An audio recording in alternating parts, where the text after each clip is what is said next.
Good evening बच्चों, कैसे हो? आई होप आप सब अच्छे होंगे। हाई स्कूल विज्ञान की कक्षा में आपका स्वागत है। हम भौतिक विज्ञान पढ़ रहे थे। भौतिक विज्ञान में पहला चैप्टर पढ़ रहे थे, चैप्टर नंबर 1। और चैप्टर नंबर 1 का नाम है प्रकाश का परावर्तन और अपवर्तन, reflection and refraction of light. तो फर्स्ट पार्ट जो था प्रकाश का परावर्तन, परावर्तन यानी कि रिफ्लेक्शन, हमने डिटेल में पढ़ लिया था। परावर्तन क्या होता है, परावर्तन के नियम क्या हैं, गोलीय दर्पण क्या होते हैं, गोलीय दर्पण से कैसे इमेज बनती है, उत्तल दर्पण, अवतल दर्पण, देन समतल दर्पण, समतल दर्पण में पार्श्वीय वितक्रमण और दर्पणों का उपयोग, ये सब हमने डिटेल में पढ़ा था। दर्पण सूत्र पढ़ा था, कैसे सवाल लगाते हैं, तो हमने सवालों की प्रैक्टिस की थी। और हमने कहा था कि आगे आपकी एक्सरसाइज भी पूरी साल हम कराएंगे, चैप्टर जैसे ही खत्म होगा। तो आज का हमारा टॉपिक रहने वाला है रिफ्रैक्शन ऑफ लाइट, प्रकाश का अपवर्तन। आज हम क्या पढ़ेंगे, प्रकाश का अपवर्तन। ठीक है, तो सबसे पहले तो क्लास को अपने फ्रेंड्स तक शेयर करिए ताकि ज़्यादा से ज़्यादा लोग क्लास से जुड़ सकें। जितने ज़्यादा लोग जुड़ते जाएंगे उतनी ज़्यादा इंटरेस्टिंग और इंगेजिंग वीडियोज हम लोग लेके आएंगे। ठीक, चलिए स्टार्ट करते हैं। फिर हमें पढ़ना प्रकाश का अपवर्तन। तो क्या, जब प्रकाश एक माध्यम से दूसरे माध्यम में जाता है तो उसकी गति बदल जाती है और प्रकाश किरण क्या हो जाती है, मुड़ जाती है। सपोज ये एक तल है, यहाँ माध्यम एक है, यहाँ पे माध्यम 2 है। कोई प्रकाश किरण ऐसे आ रही है, ऐसे टकराएगी, तो उसको ऐसे स्ट्रेट जाना चाहिए, बट या तो वो इधर की ओर झुक जाएगी या फिर इधर की ओर झुक जाएगी। इधर की ओर भी मुड़ सकती है और इधर की ओर मुड़ सकती है। और यही मुड़ना, यही विचलन क्या कहलाता है, अपवर्तन कहलाता है। समझ में आएगा? प्रकाश किरण जब एक माध्यम से दूसरे माध्यम में प्रवेश करेगी तो क्या हो जाएगी, वह अपनी दिशा बदल लेगी। उसकी डायरेक्शन में क्या हो जाएगा, विचलन आ जाएगा। किसके कारण आएगा, उसकी स्पीड चेंज होने के कारण। क्योंकि शुरुआत में ही हमने पढ़ा था कि जो प्रकाश होता है अलग अलग माध्यम में उसकी स्पीड अलग अलग होती है। प्रकाश की जो चाल होती है वो उसके प्रकाशिक घनत्व, माध्यम की ऑप्टिकल डेंसिटी पर, प्रकाशिक घनत्व पर निर्भर करती है। तो हर एक माध्यम का प्रकाशिक घनत्व अलग होगा, तो हर एक माध्यम में प्रकाश की चाल भी अलग होगी। तो जब एक माध्यम से दूसरे माध्यम में जाएंगे हम तो क्या होगा, उसका प्रकाशिक घनत्व बदलेगा, तो प्रकाश की चाल बदल जाएगी। जब चाल बदल जाएगी प्रकाश की तो प्रकाश किरण क्या हो जाएगी, मुड़ जाएगी। या तो बाहर की ओर मुड़ जाएगी या फिर अंदर की ओर मुड़ जाएगी। और इसी घटना को, प्रकाश किरण के विचलित होने की घटना को क्या कहते हैं, प्रकाश का अपवर्तन कहते हैं। आई होप समझ में आ गया होगा। अपवर्तन का सिंपल सा मतलब क्या है, प्रकाश किरण का अपनी दिशा से विचलन। ठीक है, कब, जब एक माध्यम से किस में जाए, दूसरे माध्यम में प्रवेश करे। जब कोई प्रकाश किरण एक माध्यम से दूसरे माध्यम में प्रवेश करेगी और अपनी दिशा में विचलित हो जाएगी, अपनी दिशा से क्या हो जाएगी, विचलित हो जाएगी, तो हम उसी को कहेंगे प्रकाश का अपवर्तन, रिफ्रैक्शन ऑफ लाइट। क्लियर बात? अब इस चित्र से समझते हैं थोड़ी। ये वाली जो प्रकाश किरण आ रही होती है, ये आ रही है, इसका तीर ऐसे होगा। ठीक है, आने वाली प्रकाश किरण कहलाती है आपतित प्रकाश किरण, इंसिडेंट रे, क्या कहलाती है, आपतित प्रकाश किरण। और जो प्रकाश किरण, ये इसको जाना कैसे था, इस प्रकार से जाना चाहिए था इसको, लेकिन ये क्या हो गई, विचलित हो गई। तो ये जो विचलित प्रकाश किरण है ये कहलाती है अपवर्तित प्रकाश किरण, यानी कि रिफ्रैक्टेड रे। ठीक है, ये जो तल है जिससे अपवर्तन होता है ये कहलाता है रिफ्रैक्टिंग सरफेस। ये क्या कहलाएगा, रिफ्रैक्टिंग सरफेस, अपवर्तक तल। ये जो आपने डाल दिया इस पर, ये है अभिलंब, नॉर्मल। ठीक है,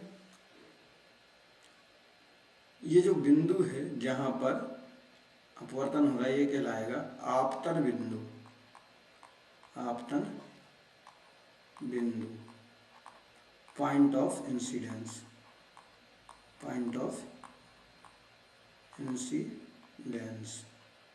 ठीक है, जो अभिलंब और आपतित किरण के बीच जो ये वाला कोण बनेगा ये कहलाएगा आपतन कोण। क्या कहलाएगा, आपतन कोण। ये वाला जो कोण बनेगा अभिलंब और अपवर्तित किरण के बीच आर, ये कहलाएगा अपवर्तन कोण। ठीक, इतनी बात समझ में आई। सबसे पहले आपतित किरण क्या है, तो जो प्रकाश किरण आ रही है वो आपतित प्रकाश किरण है, इंसिडेंट रे। अपवर्तन के बाद जो नई प्रकाश किरण विचलित होके जा रही है वो अपवर्तित प्रकाश किरण है। तल के लंबवत एक जो काल्पनिक रेखा हमने डाली है वो है आपका अभिलंब। जिस तल से अपवर्तन हो रहा है वो तल है अपवर्तक तल। अपवर्तक तल में जिस बिंदु पर अपवर्तन हो रहा वो बिंदु है आपतन बिंदु, पॉइंट ऑफ इंसिडेंस। अभिलंब और आपतित किरण के बीच जो कोण बन रहा है वो है आपतन कोण, एंगल ऑफ इंसिडेंस। उसको आई से रिप्रेजेंट करते हैं। और अपवर्तित किरण और अभिलंब के बीच जो कोण बन रहा वो है आपका अपवर्तन कोण, refracting angle, angle of reflection. उसको आर से डिनोट करते हैं, यानी कि जो आपका आपतन कोण होगा, आपतन कोण,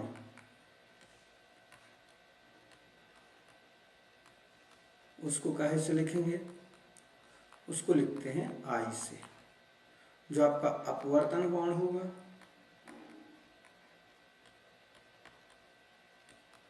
उसको किससे लिखते हैं, आर से।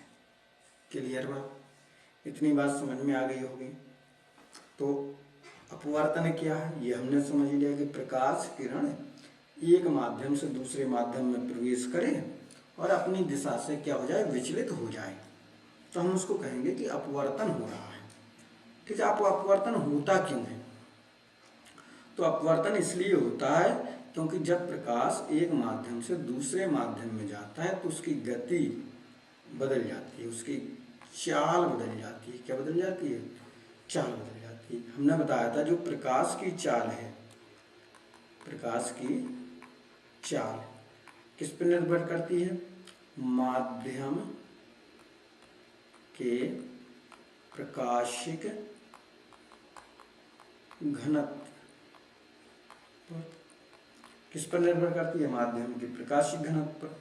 जब माध्यम बदलेगा तो प्रकाशिक घनत्व तो बदलेगा स्वाभाविक। माध्यम पानी है तो पानी का अलग प्रकाशिक घनत्व हो गया, वो माध्यम कांच हो गया तो कांच का अलग होगा।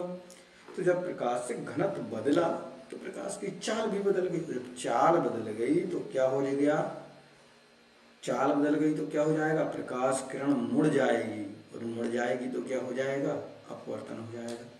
तो अपवर्तन दो प्रकार से हो सकता है। एक तो जब विरल से सघन माध्यम में जाए, हम रेयरर टू डेंसर मीडियम में जाए। दूसरा कब हो सकता है, जब हम सघन से विरल माध्यम में जाए, डेंसर टू रेयरर मीडियम में जाए। तो जब हम विरल से सघन की ओर जाते हैं, जैसे हम वायु से पानी या गिलास की ओर जाएं, वायु से कहाँ की ओर जाएं, हम पानी में प्रकाश किरण इंटर करें, तो क्या होता है, प्रकाश की गति कम हो जाती है। क्या हो जाती है, प्रकाश की गति कम हो जाती है। जब भी हम विरल माध्यम से सघन माध्यम में जाएंगे तो प्रकाश की गति क्या हो जाएगी, कम हो जाएगी। और कम हो जाएगी तो किरण किसकी ओर मुड़ जाएगी, अभिलंब की ओर मुड़ जाएगी। किसकी ओर मुड़ जाएगी, ऐसे मान लो कोई है ये प्रकाश किरण, ठीक है, ये ऐसे जा रही थी तो ऐसे ऐसे इसको जाना था, तो ये क्या हो जाएगी, इस ओर मुड़ जाएगी, ऐसे आ जाएगी। ठीक है, क्लियर बात। ऐसे कोई जा रही है प्रकाश किरण, ऐसे जाना था उसको इस प्रकार से, तो अब वो क्या हो जाएगी, अभिलंब की ओर मुड़ जाएगी। ठीक है, और ऐसी कंडीशन में क्या होगा, आपतन कोण आपका बड़ा होगा और अपवर्तन कोण आपका छोटा होगा। ठीक है, सिंपल सी बात आपको याद रखनी है। जब भी आप किस में जाएं, विरल से किस में जाएंगे, सघन में जाएंगे, तो कहाँ की ओर आएंगे, अभिलंब की ओर। कहाँ की ओर मुड़ेंगे, अभिलंब की ओर। ठीक है, जब आप किस से किस में जाएंगे, सघन से विरल में जाएंगे, यानी कि आप अब कहाँ से जा रहे हैं, पानी से वायु में जा रही हैं, तो क्या होगा, अभिलंब से दूर हटेगी। क्या हो जाएगा, अभिलंब से दूर हटेगी। ठीक है, क्या होता है, प्रकाश की चाल बढ़ जाती है जब ऐसा होता है। पहले माध्यम सघन था, उसमें प्रकाश की चाल कम थी, माध्यम विरल मिला, प्रकाश की चाल क्या हो जाएगी, बढ़ जाएगी। जब प्रकाश की चाल बढ़ जाएगी तो अभिलंब से दूर की ओर मुड़ जाएगी प्रकाश किरण। ऐसी कंडीशन में जो अपवर्तन कोण होगा वो बड़ा हो जाएगा आपतन कोण से। चित्र के माध्यम से हम समझ सकते हैं। या ये कहाँ था, विरल से हम कहाँ की ओर जा रहे हैं, सघन में, तो हम कहाँ की ओर आए, अभिलंब की ओर झुके। ठीक है, और हम कहाँ से कहाँ जा रहे हैं, सघन से विरल में जा रहे हैं, तो अभिलंब से क्या हो गए, दूर हो गए, तो अभिलंब से दूर। तो ये आपको चित्र भी बना लेने हैं, ये वाला डायग्राम आप बना लीजिएगा। ठीक है, साफ सुथरा अपनी राइटिंग में। उसके बाद ये दोनों डायग्राम्स भी आपको बनाने हैं। ठीक है, देन हम आ जाते हैं प्रकाश के अपवर्तन के नियम, लॉज ऑफ रिफ्रैक्शन, अपवर्तन के नियम। तो जैसे हमने परावर्तन के नियम पढ़े थे उसी प्रकार से अपवर्तन के नियम है, सिमिलियर से ही। ठीक है, थोड़ा सा डिफरेंस है, वो हम लोग समझ लेंगे। तो पहला नियम क्या कहता है, आपतित किरण, अपवर्तित किरण और अभिलंब सभी क्या होते हैं, एक ही तल में होते हैं। चाहे इंसिडेंट रे हो, चाहे रिफ्रैक्टेड रे हो, चाहे नॉर्मल हो, सभी क्या होंगे, सेम प्लेन में लाई करेंगे। आपतित किरण, अपवर्तित किरण और अभिलंब सब कहाँ होंगे, सब कहाँ होंगे, एक ही तल में होते हैं। ठीक है, पहला नियम याद हो गया होगा। सेम परावर्तन का भी पहला नियम था, परावर्तित किरण, आपतित किरण और अभिलंब एक ही तल में होते हैं। यहाँ भी सेम वही है, आपतित किरण, अपवर्तित किरण और अभिलंब कहाँ होते हैं, एक ही तल में होते हैं। दूसरा नियम क्या कह रहा है, किसी दो माध्यमों के लिए आपतन कोण की साइन, यानी आपतन कोण की ज्या, साइन का मतलब ज्या, और अपवर्तन कोण की साइन, यानी कि फिर अपवर्तन कोण की ज्या का अनुपात एक स्थिर मान होता है। यानी कि कोई भी माध्यम हम ले लें तो साइन आई बटे में साइन आर क्या होगा, कांस्टेंट होगा, नियतांक होगा। क्या होगा भाई, नियतांक होगा। ठीक है, वही चीज़ है कि साइन आई बटे साइन आर क्या हो जाएगा, कांस्टेंट हो जाएगा। और इसी को कहते हैं स्नेल का नियम। क्या कहते हैं, स्नेल का नियम। क्लियर बात समझ में आ गई। स्नेल का नियम क्या है, कोई भी दो माध्यमों के लिए यदि हम आपतन कोण का साइन लें और अपवर्तन कोण का साइन लें और उन दोनों का रेशियो निकालेंगे तो रेशियो हमेशा क्या आ जाएगा, नियतांक आएगा, स्थिर रहेगा, वो चेंज नहीं होगा। समझ में आई बात इतनी। तो क्या क्या हमने पढ़ा आज, हमने जाना, पहली बात हमने पढ़ी अपवर्तन। क्या पढ़ा हमने, अपवर्तन क्या है, अपवर्तन का कारण क्या है। ठीक है, सघन से विरल में जाने पर क्या होगा, विरल से सघन में जाएंगे तो क्या होगा, और अपवर्तन के नियम। इतनी बात हमने सीख ली। क्लियर बात? तो आई होप इसमें कोई आपको डाउट नहीं होगा। मिलते हैं नेक्स्ट लेक्चर में। नेक्स्ट लेक्चर में हम लोग चर्चा करेंगे अपवर्तनांक। क्या पढ़ना है अगले लेक्चर में? हमें पढ़ना अपवर्तनांक। अपवर्तनांक के बाद हम पढ़ेंगे लेंस। ठीक है, और ये लेक्चर लेंस के बाद ये लेक्चर हो जाएगा खत्म। ठीक है, तो फिर इसकी एक्सरसाइज भी करेंगे। ठीक है, मिलते हैं नेक्स्ट लेक्चर में। तब तक के लिए धन्यवाद।